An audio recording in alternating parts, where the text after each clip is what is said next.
Bom, eu não sou do ramo empresarial, mas eu vou trazer alguns dados. Agradecer de novo ao Kogo que trouxe umas explicações para a gente. Mas o porquê nós precisamos, né? Justamente de ações a nível empresarial, mesmo como o Kogo vem fazendo, né? Por que nós precisamos disso? A minha ideia é trazer um pouco desses dados do porquê, né? Então, melhor apagar um pouco as luzes? Ou... Acho que tá bom, perfeito. Bom, gente, de novo então, me apresentar aqui, né? Eu sou Rafael Augusto Franco, eu sou formado em Química pela Universidade Federal de São Carlos, UFSCar. Faço pós-graduação lá, agora no momento faço mestrado em Biotecnologia e Monitoramento Ambiental. Então, tenho propriedade para falar algumas coisas aqui. E, de novo, é o motivo do porquê precisamos de empresas sustentáveis, formas de obtenção de energia sustentável. Eu vou trazer um pouco agora o porquê disso. Bom, primeiramente, né, o que é a atmosfera, né? A atmosfera ela é definida pela ONU como um bem comum global. A gente sabe que ela é a camada de gases que reveste a Terra, né? É a camada protetora. Até por isso o nome da palestra é o manto de proteção, né? A gente sabe que é devido a ela que a gente não sofre impactos de tantos meteoritos, né, que entram, né, no círculo de ação aqui da gravidade da Terra. Então, ela tem algumas... Vou falar rapidinho de algumas partes que ela possui. Então, a gente tem a primeira parte, que é onde a gente está vivendo aqui embaixo, é a troposfera, certo? Nela, a gente tem uma temperatura mais agradável, né? Enfim, a gente já chega na parte de como essa temperatura tem mudado ultimamente. Mas, a partir da estratosfera, a gente tem uma temperatura que é muito mais quente. Ela pode chegar, inclusive, ali, ó, tá meio ruim de observar, mas ela pode chegar, passando da troposfera, a gente tem temperaturas que são maiores porque justamente nela a gente tem o gás ozônio, né? A camada de ozônio, o que ela é? Ela é a camada de gás, né, que filtra a radiação, a maior parte da radiação que chega na Terra. Então, depois a gente tem a mesosfera, que é um pouco mais fria, então... A termosfera, que vai ser mais quente, porque é onde se concentra a maior parte da radiação solar que chega.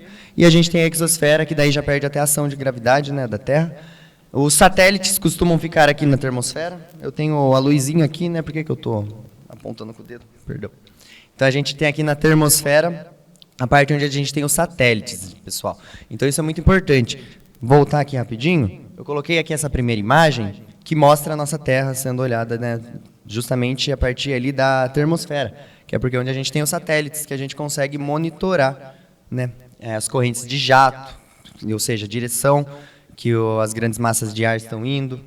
Então, a gente tem como monitorar o clima da Terra. A gente não tem como controlá-lo, mas a gente tem como monitorar. Isso é muito importante. A gente sabe que se a gente entrar agora no site BD Queimadas, que é o site oficial do Instituto Nacional de Pesquisas Espaciais, a gente tem como monitorar as queimadas que ocorreram. Inclusive, antes de vir para cá, eu dei uma olhada nas últimas 48 horas, a gente ainda teve 2.000 focos de incêndio aqui no Brasil. Então, apesar de ter amenizado um pouco as queimadas nesses últimos dias, ainda está tendo bastante pelo Brasil.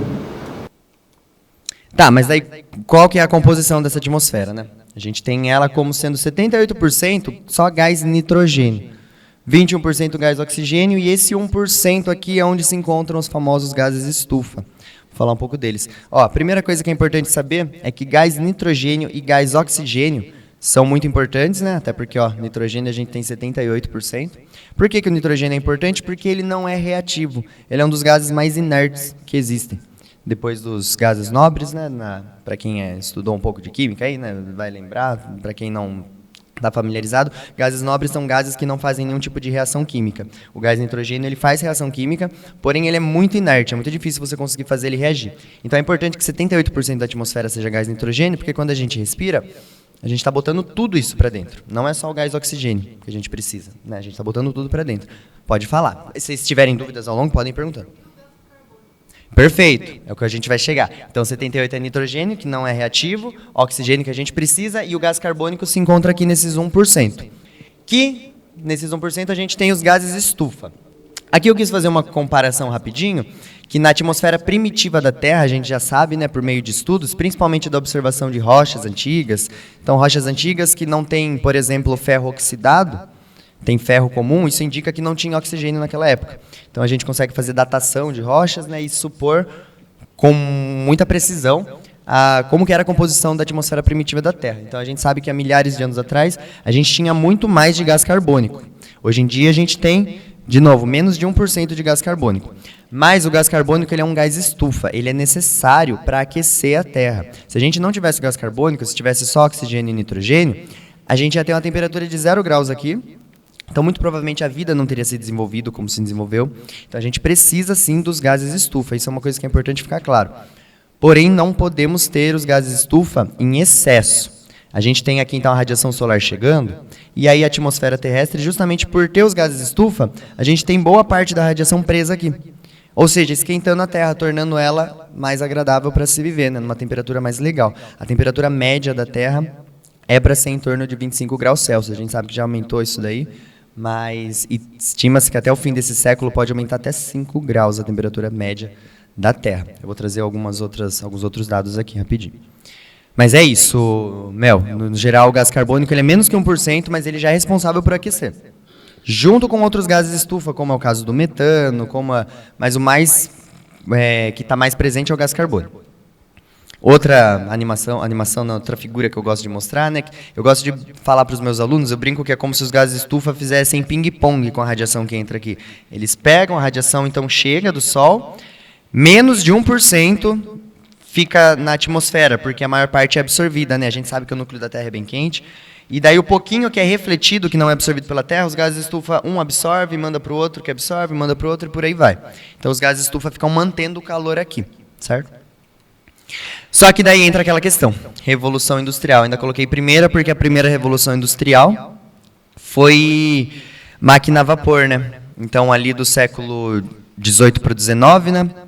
Em 1700 para 1800, a gente tem a utilização do carvão como combustível, né, para máquinas a vapor, né?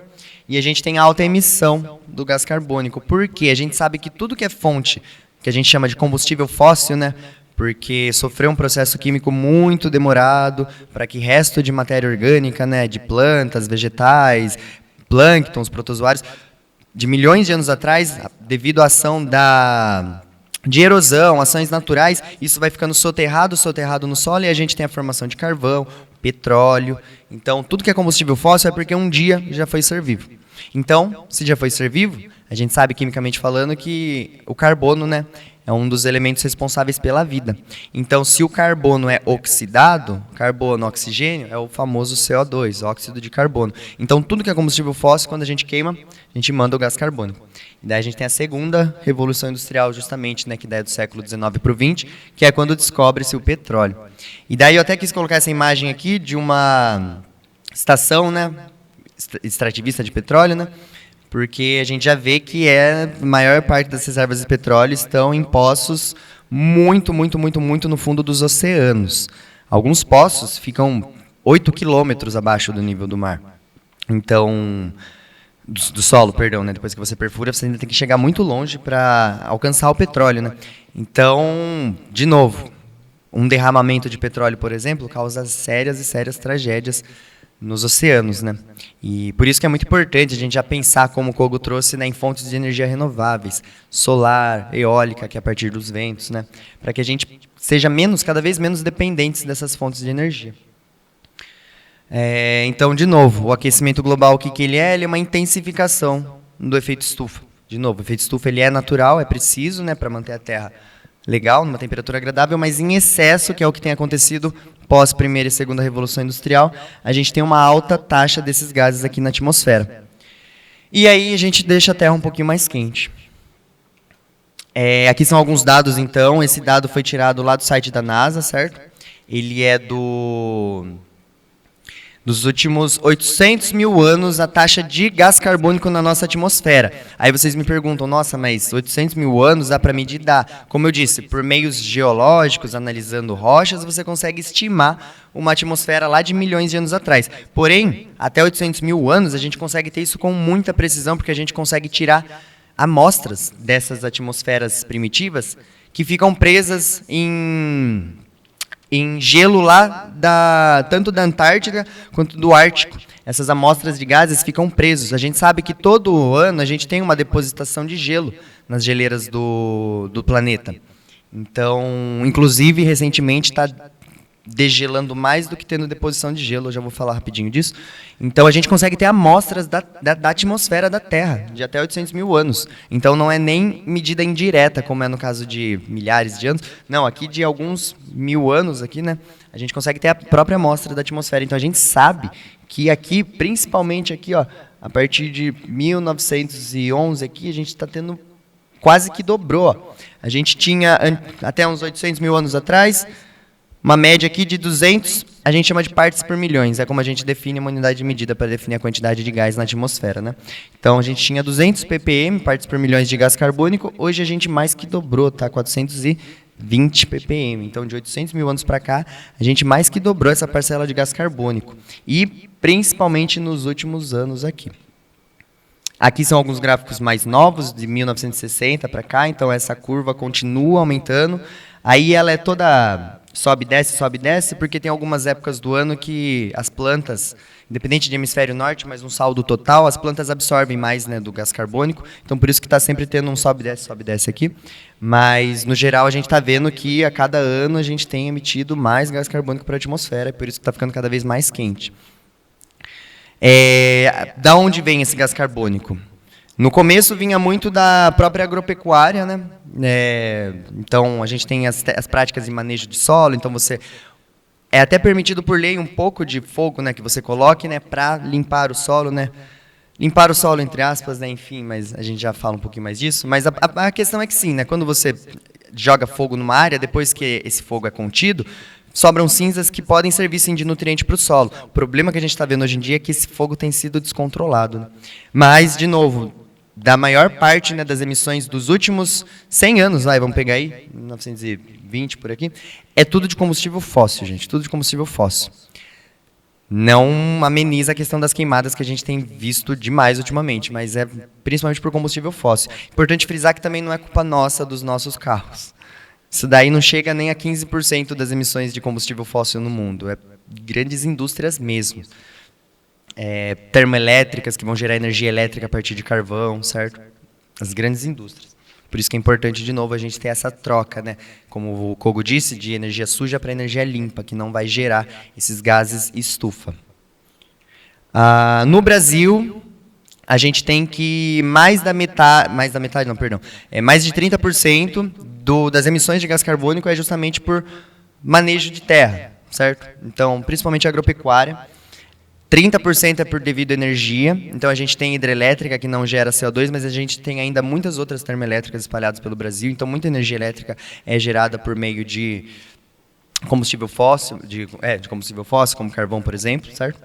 Então, a agropecuária também aqui, né, 27%, né, mudanças de uso de terra está envolvido aqui diretamente com a agropecuária. Se a gente somar esses valores, a gente vê que então as coisas é mais da metade realmente, só devido ao Brasil ser um país dos que mais exporta, né, no mundo, né, commodities, né, coisas básicas como soja, carne.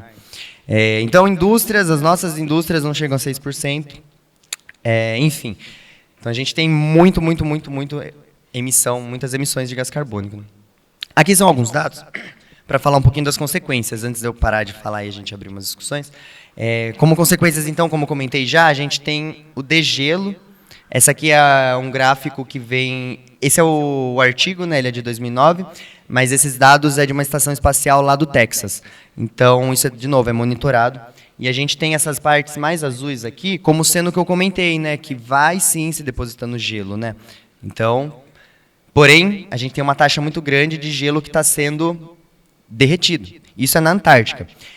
No Ártico, a gente tem uma taxa muito maior, né? O Ártico, no caso, fica lá no hemisfério norte, tem uma taxa muito maior de gelo que está, né, derretendo e sendo enviado para os oceanos. Estima-se que se algumas metas globais aí que foram estipuladas pela ONU não forem cumpridas, eu já vou falar dessas metas, se a gente não cumprir essas metas, estima-se que é para subir o nível do mar 1 centímetro por ano, né? Até o fim deste século. E daí, países como, por exemplo, Kiribati. O Kiribati é como se fosse um Japão, né, porque é um arquipélago, né, formado por várias ilhas. Só que Kiribati está muito próximo ao nível do mar. Kiribati fica na região do Pacífico, pode ser um dos primeiros países a serem afundados, devido à subida do nível dos mares. Então, de novo, aqui as calotas, né? Então, essa é uma das consequências drásticas aí, pensando no nível do mar dos oceanos, né, por conta de estar esquentando mais o planeta Terra. E, de novo, a gente tem dados, isso não é especulação. Outra também aqui, a gente tem a questão das extinções. Este é um dado, ele é bem famoso, né? A gente sabe, né, que nos últimos, pegando aqui a gente pode pegar de 600 milhões de anos para cá. O planeta Terra já passou por diversas extinções em massa. Isso a gente sabe por meio de registro fóssil, certo? E 5. Só que nós estamos mandando... Então, aqui a gente tem, por exemplo, a dos dinossauros, né? Aqui é dos dinossauros, que é do fim do período Cretáceo, que o meteorito atingiu a Terra. A gente tem, inclusive, a marca desse meteorito, eu não lembro agora exatamente onde que está aqui na América Central, não lembro qual país, mas tem a marca desse meteorito lá. E não foi o meteorito em si que extinguiu os dinossauros, e não só eles, mas todos os animais que tinham mais de 40 quilos naquela época, acabaram morrendo e se extinguindo, né, por falta de alimento. Porque devido ao impacto do meteorito, além da onda sísmica, você teve diversos tsunamis, você também teve uma maior ativação de vulcões, então mais gás estufa, que vulcões também mandam, né, mais gases estufas na atmosfera, então ficou coberto de fumaça, a Terra ficou escura por anos. Então isso, de novo, menos luz entra, então menos plantas desenvolvem. Então, por exemplo, essa foi a última grande extinção que a gente teve. Porém, estamos entrando já na 6ª grande extinção em massa da história da Terra, do planeta Terra. E a gente sabe que, dessa vez, a culpa é nossa. Não foi meteorito, não foi vulcões, né? A primeira aqui estima-se que possa ter sido pela alta taxa de vulcões em erupção na época. Mas essa 6ª que a gente está entrando é devido à alta emissão dos gases estufa, que é por culpa nossa. Não minha, não de vocês, mas de todo, né, um acúmulo aí dos nossos ancestrais aí nos últimos 300 anos, principalmente. Então, esse aqui chamam de lista vermelha, que é uma lista que está aqui, né, da International Union, então, União Internacional de Conservação da Natureza. Eles fazem essa lista vermelha, que são as espécies das que a gente conhece, que possivelmente já se extinguiram ou estão para se extinguir. A gente conhece, então, por dados que, principalmente pós-1500, pós-revoluções industriais, né, teve 2, a gente já extinguiu pelo menos 13%, entre 7,5% e 13% das espécies que a gente conhecia. Fora as que a gente não conhecia, que daí não dá para entrar nos dados, mas aproximadamente aí de 150 a 260 mil espécies já foram extintas por ação nossa. Aqui a gente tem a maior parte, ó, dessas espécies como sendo anfíbios, aves e mamíferos. Anfíbio é um negócio bem delicado. Tem espécies de sapo que, se a temperatura média ali local sobe 1 grau que seja, a fêmea já não consegue mais ter filhotes machos. Então, ela já não consegue ter filhotes machos, então, consequentemente, uma hora essa espécie acaba sendo extinguida, né? Então, a gente sabe que tem seres vivos muito delicados e a gente está afetando eles de forma bem direta. Outra consequência seriam, né, de novo, os eventos climáticos extremos, que a gente já está vendo aqui no Brasil, principalmente a alta seca nas regiões mais norte e nordeste, né? Até a Amazônia, que é conhecida por ter chuvas o ano inteiro e uma umidade bem alta relativa. A gente sabe que, devido a essas queimadas, a gente já teve medido 30% só de umidade relativa do ar lá. Então, a gente ensina, né, para os alunos, né, os livros de ensino fundamental, que a umidade da Amazônia sempre fica entre 80% e 90%, entre 80% e 90%, mas a gente já tem essa umidade sendo bem afetada ultimamente. Só para trazer uns dados bem recentes, ó, a gente viu que teve, né, essa tragédia no Rio Grande do Sul esse ano, porém eu trouxe uma informação aqui de um dia atrás, então a gente já sabe que o Rio Grande do Sul já tem mais de 16 mil pessoas afetadas de novo por novas enchentes, então agora já está acontecendo de novo. Então a gente sabe que eventos climáticos extremos vão ser cada vez mais comuns, infelizmente. Seca, né? Seca também, aumenta o caso. Respiratórias também, né? Doenças respiratórias. Acho que alguém aí, todo mundo deve conhecer pelo menos uma pessoa que acabou indo para o hospital devido a alguma coisa no pulmão essas últimas semanas por causa das queimadas, né? Então isso também afeta bastante aí a gente, né? Então não só biomas afetados pelas mudanças climáticas, como nós, diretamente a gente, né? Ailton Krenak, não sei se alguém aqui conhece o Ailton Krenak, eu acredito que alguns conhecem, que ele é o único indígena, né, brasileiro a ter entrado na Academia Nacional de Letras, né, e ele fala que a gente, como nós, né, seres humanos, né, principalmente o homem branco, né, entre aspas, a gente é a única espécie que consegue, com o nosso meio de vida, colocar em risco a nossa própria espécie e as outras ao redor. E ele fala que os indígenas não fazem isso, os indígenas têm outra forma de lidar com a natureza ao seu redor, né? Então, o homem branco, no caso, né? A gente, no nosso meio de vida, a gente consegue colocar em risco outras formas de vida. E, de novo, gente, não é errado o desenvolvimento, como a gente estava comentando aqui, né, o Kogo, a gente precisa, sim, de geração de energia, a gente precisa ter luz, a gente precisa... Sabe, a gente precisa de energia elétrica. O problema é que a gente tem que fazer isso de uma forma que não agrida o meio ambiente, como a gente tem agredido nos últimos anos. Outra consequência... Então, aqui, né, chuvas intensas no Rio Grande do Sul, a pior seca dos últimos 40 anos torna o básico, né, muito complexo no sertão do Nordeste. Essa notícia também aqui é de 2023, mas a gente sabe que esse ano também, né, finzinho de 2023, dezembro, mas a gente sabe que esse ano a gente ainda está tendo secas, né, períodos de estiagens muito grandes, principalmente lá no Nordeste. E aí, vamos lá então. Falei tudo do que são os dados estatísticos, né, de como estamos afetando, mas e aí, como solucionar, né? A gente tem... Esse aqui foi o protocolo de Kyoto, ele foi colocado em prática em 2005, mas a conferência foi em 97. Então, a Organização das Nações Unidas, percebendo a necessidade da gente mudar, né, nossas formas de obter energia, a gente teve em 97 a primeira conferência que firmou um tratado. Vale lembrar que esse tratado é sempre um acordo de cavalheiros, né? Não tem uma consequência penal para os países que descumprirem. Tanto que os Estados Unidos, que na época era o país que mais emitia gases estufa, eles nem entraram nesse acordo. Na verdade, eles assinaram, mas não ratificaram uns anos depois, então eles acabaram não entrando. E a gente sabe que, principalmente até ali 1950, até essa época principalmente, tanto os Estados Unidos, América do Norte ali em geral, quanto países do Reino Unido, como a Alemanha, a França, eram os maiores responsáveis pela emissão dos gases estufa. E daí, o país que mais era responsável até então não entrou no acordo, né? O protocolo de Kyoto foi... Algumas coisas foram estipuladas como até 2005 foi colocado em vigor, né? E daí até 2012, não lembro exatamente o ano, mas a ideia é que todos esses países que mais tiveram culpa no cartório pela emissão de gases estufa, eles teriam que diminuir pelo menos 5%, foi estipulado, suas emissões de gases estufa. Entre os anos de 1850 até 1950, né, foi estipulado que esses países que mais têm culpa no cartório teriam que reduzir até 5% só das emissões de gases estufa, e não é isso que aconteceu, né, até porque a gente viu os dados de como tem subido a emissão de gases. Daí depois a gente ainda teve, aqui nessa época é criado o conceito de créditos de carbono.